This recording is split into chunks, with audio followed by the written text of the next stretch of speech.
Hello everybody. Okay, so I don't know about you, but I have leaned into quarantine pandemicking. Is that a verb? And I mean, I'm dressed comfy.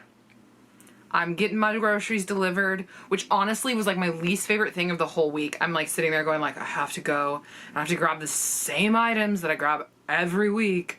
Eggs, green onions. I'm over it. So like, as soon as they were like, don't go to the store, just get it delivered, I was like, sold. So I started using Amazon Fresh. Not sponsored.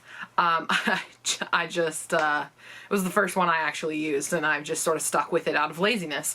So they deliver everything to your front doorstep, but they deliver it in a paper bag. This lovely paper bag, all of a sudden I went like, oh, it's a lovely paper bag. What do I do with that? And so I started folding them down. And it did not take long before I had this. Apparently I buy groceries a lot. They've multiplied. I'm not kidding though. I have like more than 50 of these bags that I just felt bad throwing out or recycling right away. So I've just been like folding them and tucking them away and folding them and tucking them away. And now I've got to do something with them because they're like officially taking up like real estate in my tiny house. So for this project, we are going to be binding a book together with like stitching along the side. And then I'm also going to be making a mixed media art journal cover. No idea what that will look like, but we'll do it together. First things first, we're going to have to take apart all of these paper bags. Let's get started. Oh gosh, there actually is quite a bit. So it's like originally I was wondering like, do I do single pages and just like have them bound together like this, like along the side? But now I'm thinking I actually have enough to like fold it over and have it be an actual book. But it's like, unfortunately, a lot of the tops have this rip in it because they put a sticker on top that makes it harder to open. So I'm like, well, do I leave these flappy pieces? I'm thinking no. Yeah, I think this is it. So let's assume that like this is the deep cut. I still think that's a pretty good sized art journal. So now I just have to repeat it like 50 more times. Okay, here we go.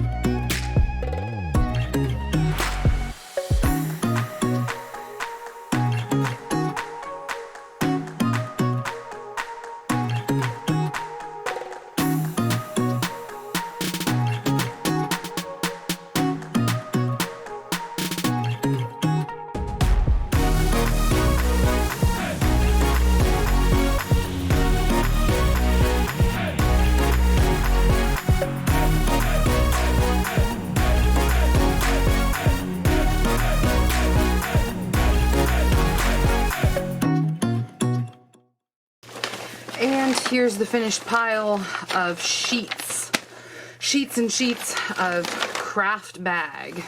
So I think it'll be a hefty art journal.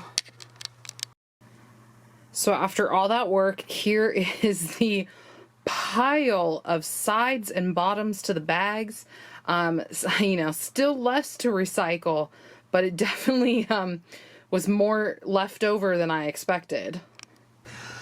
Okay, so I think the last step I'm gonna get done tonight is to just line up the pieces and then even them out. I'm just trying to figure out which one has the longest like tear in that corner, and then we'll kind of like adjust from there. Kind of seems like we should be cutting like right there-ish.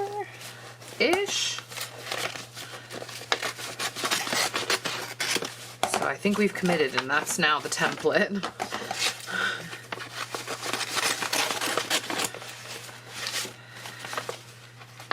Okay, and then like I'm not really worried about anything that still has like a little gash in it, because that can always be patched with washi tape and like, you know, covered with some details. So it's like, it's not a huge deal if the gash goes past that, which like, yeah, right there it did. But it's like, once they're roughly the same size, then we'll start folding them in half, and then that will become the basis of our booklet. So that's a nice size. Yeah, I like that. Okay, so today we are going to be starting the process of binding the book together. And so we have each of our individual sheets, and those will basically get folded in half with a bone folder. And then we're going to make these little, like almost mini books that will then get bound into the larger one. So immediately I'm thinking probably 5 sheets, because then each little piece is going to be 10 pages, because they're getting folded in half. So yeah, I'm just gonna take it and fold it really quickly, but then I'm gonna take the bone folder and just drag that along the edge, and that's what's gonna make a very crisp fold, or at least as crisp as I can get it. And it'll really set that that fold like into the paper, so that the paper does not forget it.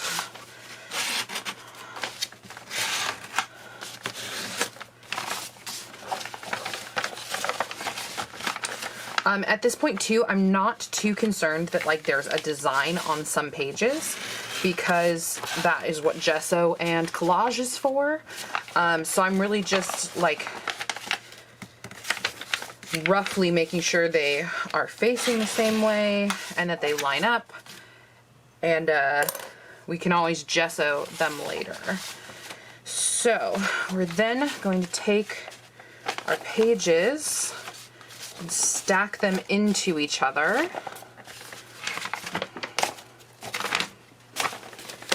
Okay, and I'm just going to sort of arrange them so that they're somewhat centered.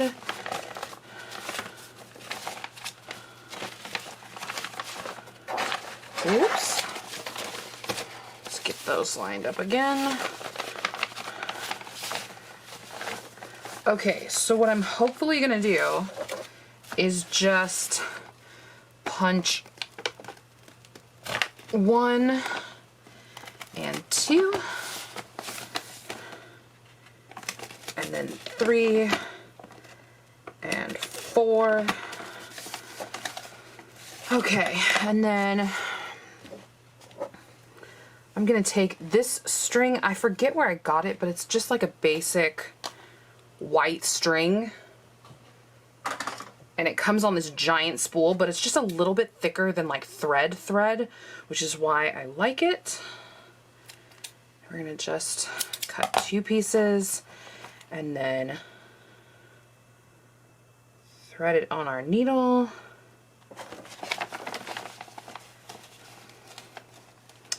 I'm still trying to decide, do I want the little crazy pieces on the outside or the inside? I think I want them on the outside, so I'm gonna just poke them through the hole, poke it through the hole, and then repeat on the other side. Oh my goodness, threading a needle on video is not the easiest thing to accomplish.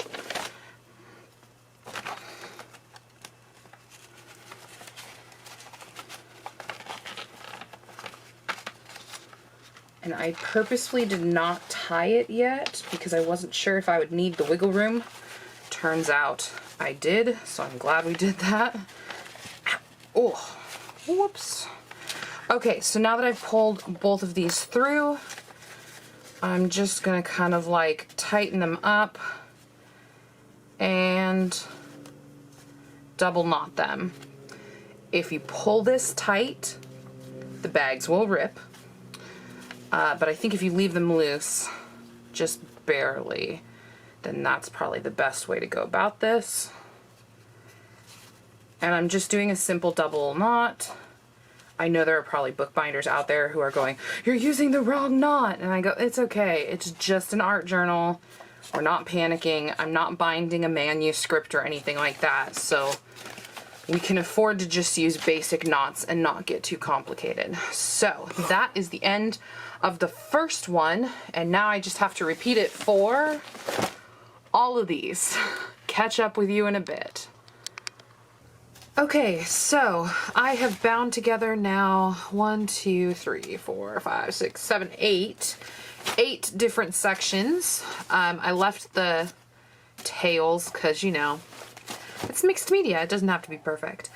And so I have this ribbon, and basically what I'm gonna do is just push it very carefully through the loops.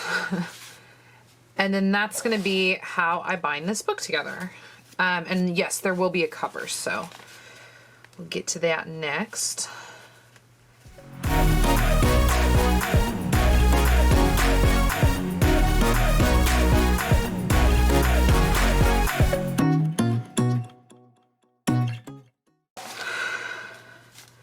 Okay, so I'm gonna repeat the process on the other side.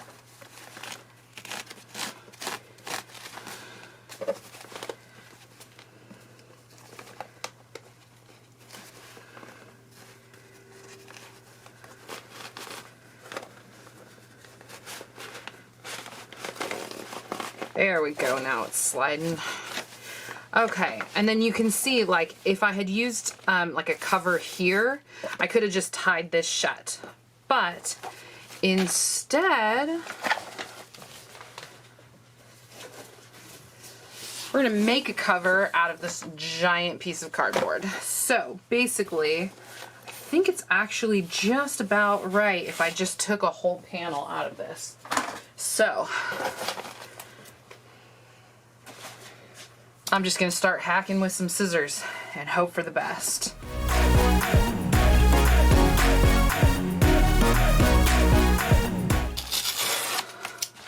Ooh, that's actually kind of cool. Okay, that gave me an idea.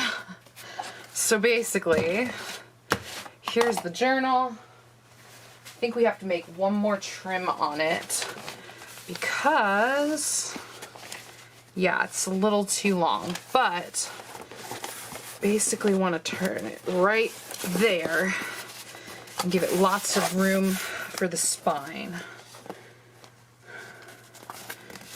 Okay, so basically cut it right there and right there.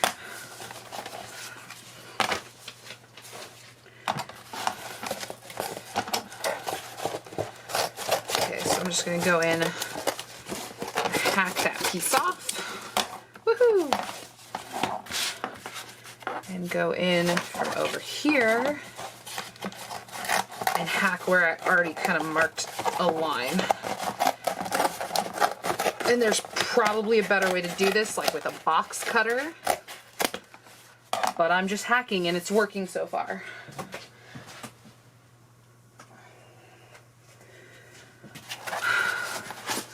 Okay, and I'm gonna make sure that this seam gets creased as best as it can.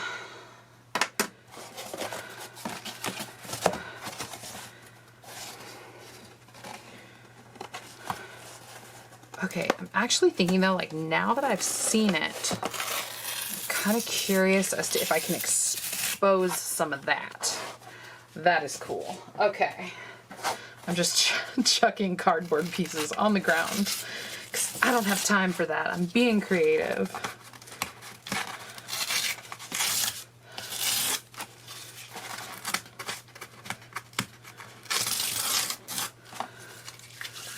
Okay, yeah, I like that. It's kind of always like, I like to work from the corners in on pieces just because I feel like it makes you think about every square inch and you don't want to end up with just like a blob of decoration in the middle.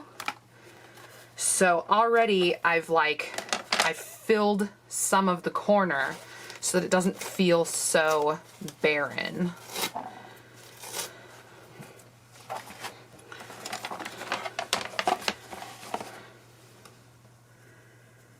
Okay, and I have a super dirty palette. I never clean them off.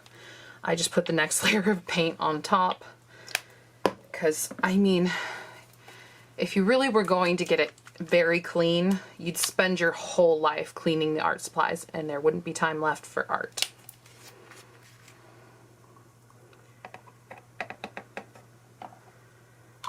Okay.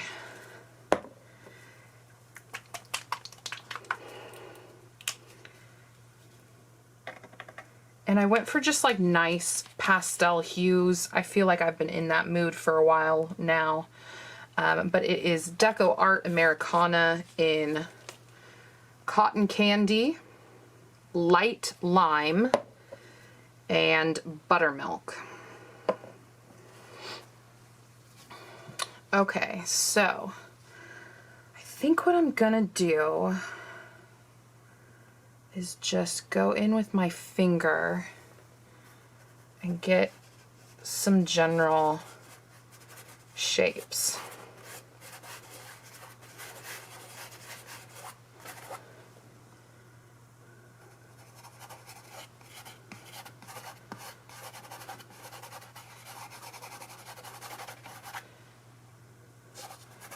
And I'm kind of putting it on thin enough that the craft can still be the main event. Because I hate it when you pick a cool material like a black canvas or something and then you paint the entire thing. I'm like, well, what was the point of having black underneath? So I'm just blending it out so that you can see where the kind of craft shows through.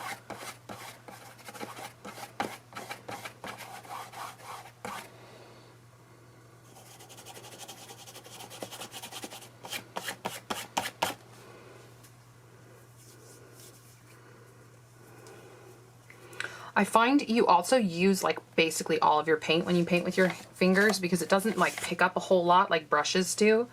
And then you really do just like keep wiping it on the page until it, you know, works out.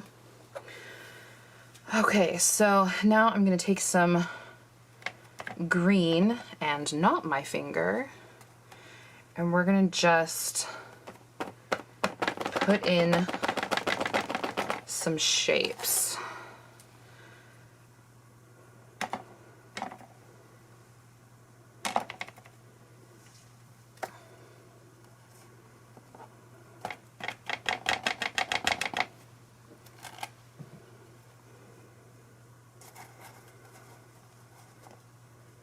We're gonna see if we can overlap on this corrugated cardboard and get like any sort of actual design here going. I'm just gonna smooth out that part. Okay, looking pretty good.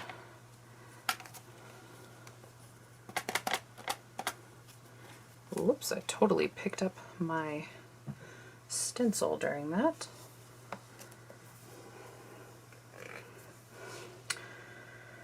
Okay, I think I'm just gonna go for the gusto and put in some flowers.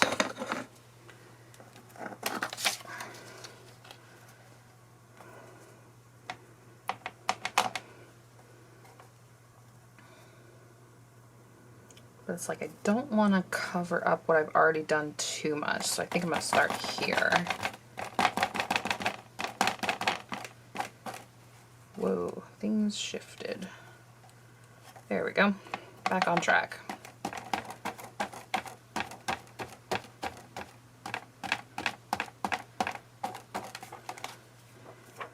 There we go. And then we're going to do, how about one from the side?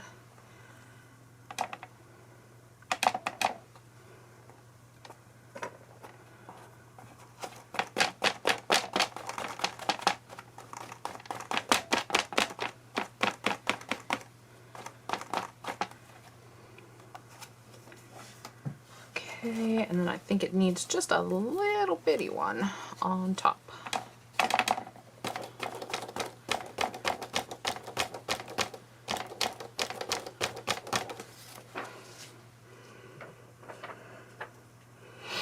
Okay.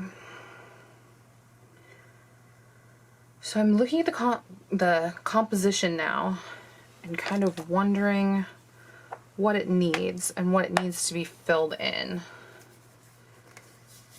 And I think I'm going to take a paper towel and just dab away the wet paint because I am impatient and I do not want to have to wait for it to dry.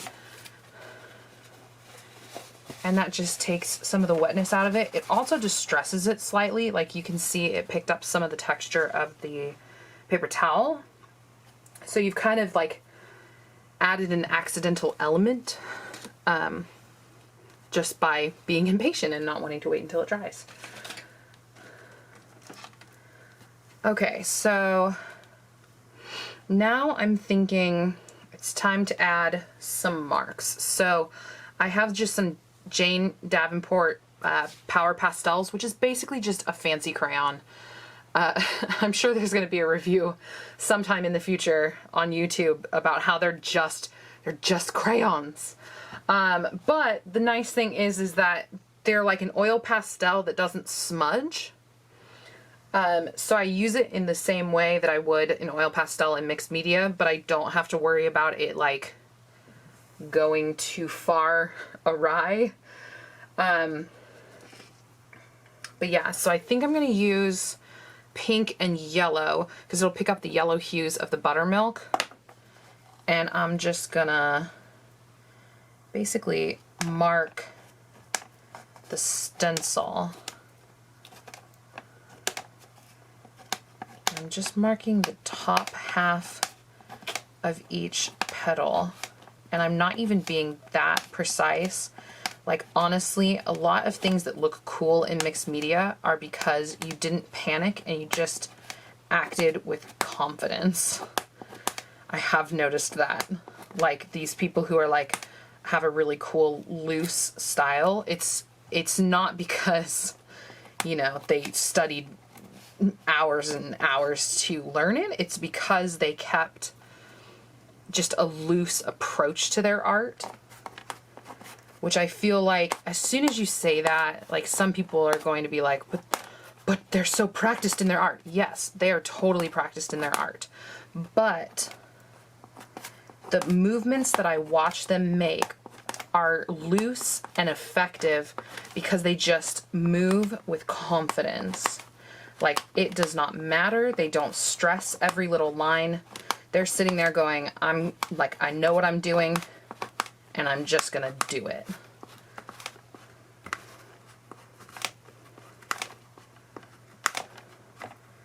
I try to do that.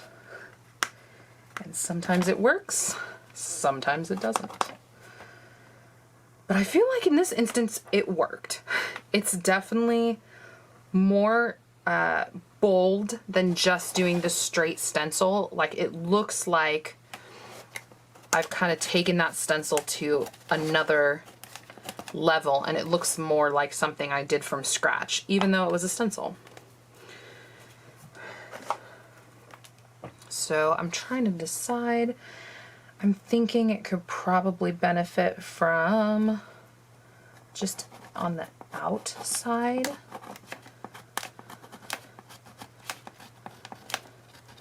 Just to kind of give it a highlight.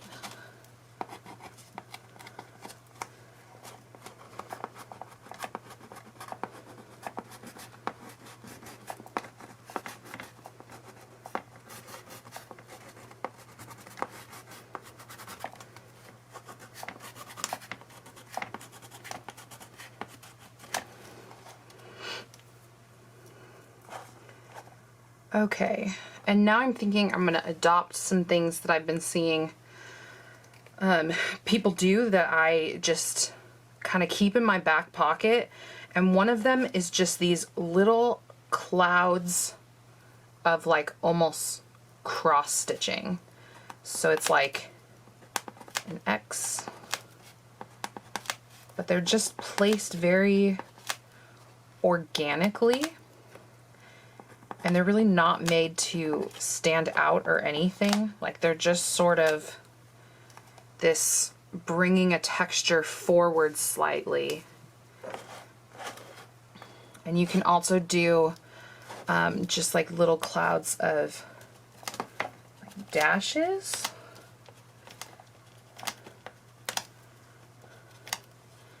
That can add some interest. And then you can also add like scallops.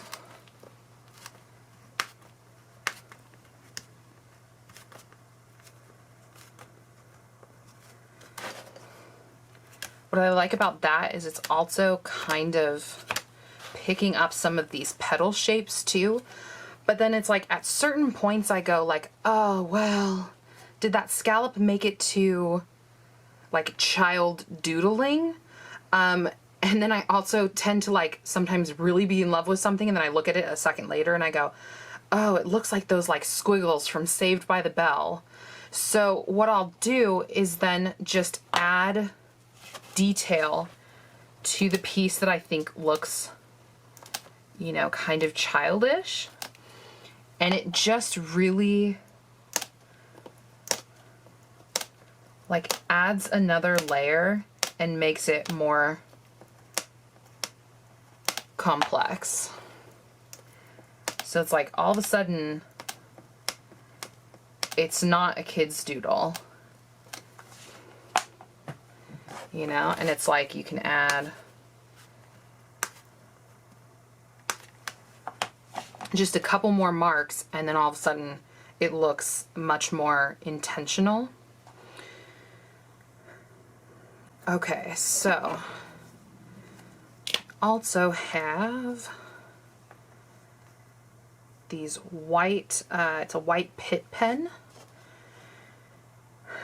And I'm thinking, I hate to be like too on the nose while I'm making this, but I'm honestly thinking that it just needs to say art.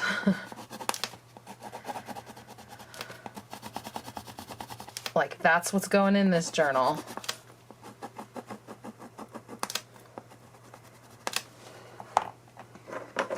And then I'm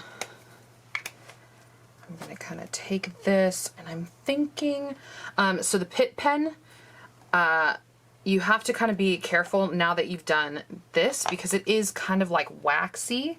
And so you kind of have to be very intentional about where you're going to place your dots because sometimes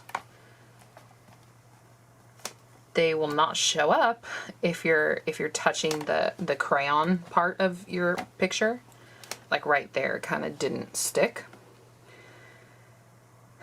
And then, okay.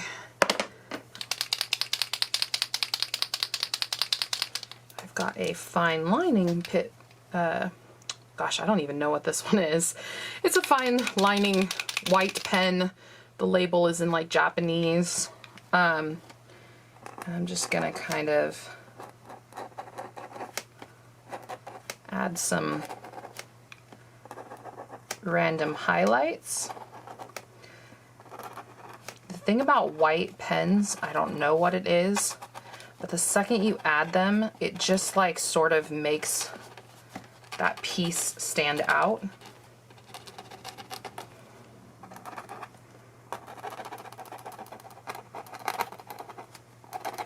Like especially in art journaling, like your art journal is probably not done if you haven't brought out some sort of white paint or white pen or white fine liner or a gel pen or something and just sort of like added some fun little details. And it doesn't have to be a whole lot.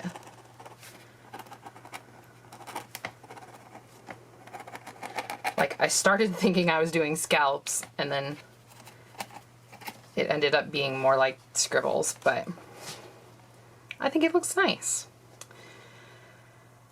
And then I'm just gonna, I think, underline it well.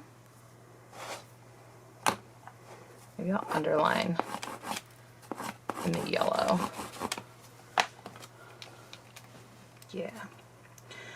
Okay, so I want the art label that's right in the center to stand out a little bit more. So I'm thinking we bring out the white crayon, which will go anywhere we want it to. I'm just gonna highlight it.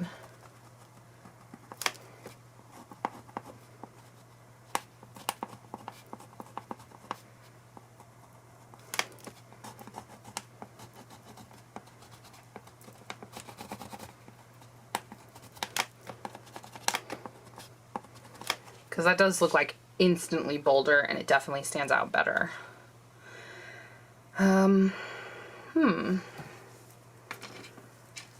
I was gonna add like some little bits and baubles, but I think that actually is good for the cover, like, which is weird, knowing when to walk away, but it feels balanced. It feels like I haven't covered up like all of the craft like I was mentioning earlier. And so I think we're at the point where we can tie this up. So this is our binding. At some point I'll do the back as well. I'm gonna just bring in the craft paper.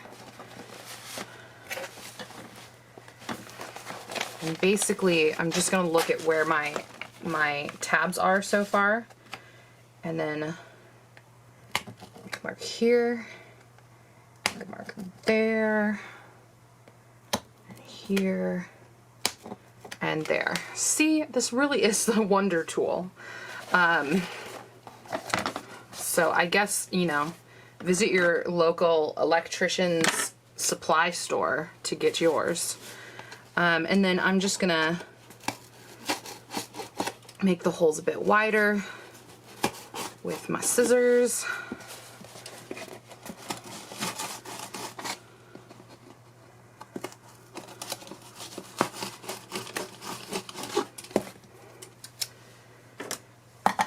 And bringing back my handy dandy tool,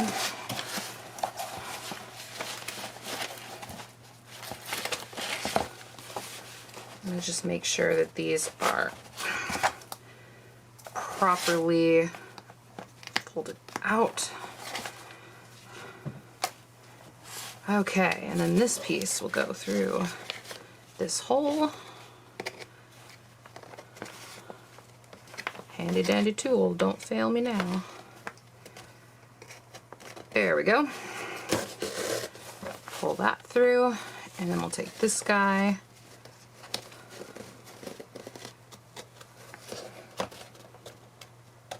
And push it through.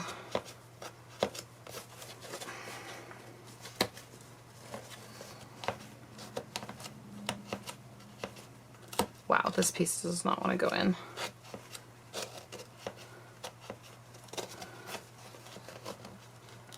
There we go. I think I nabbed it. Come here, little ribbon.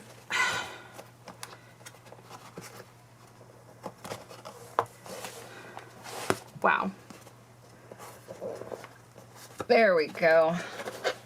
Making progress. Okay. So basically, pull this through to the outside, and then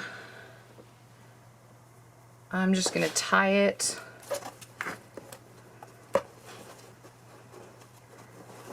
with a bow, and then I will repeat with the bottom off camera. There you go. Hey everyone, so that is our project. We are finished. We have our art journal here and it's got the decorated cover, and then inside is just craft papery goodness. I'm thinking this is going to be a good practice journal. So basically like quick sketches or like trying to figure out eyes on something. I'll just draw like a bunch of eyes on a page. Yeah, so I'm also thinking this is probably best for like pencils, charcoals, pastels.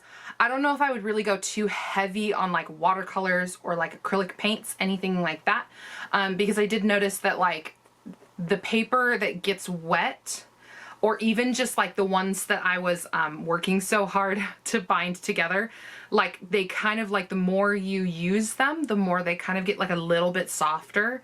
So I'm thinking peak performance for this is going to be like the dry materials. And I guess if I was going to push it, I would say gesso the page first, because that will keep some of the moisture from the mediums you put on top like out of the page. And then I would maybe focus on like watercolor pastels, watercolor pencils, you know, and like something that you can put as much water as needed, but you're not like soaking the whole page. Yeah, so this is my mixed media art journal. Be sure to like and subscribe because I will be posting more art journaling and mixed media and art themed videos. And I will see you guys next time. Bye.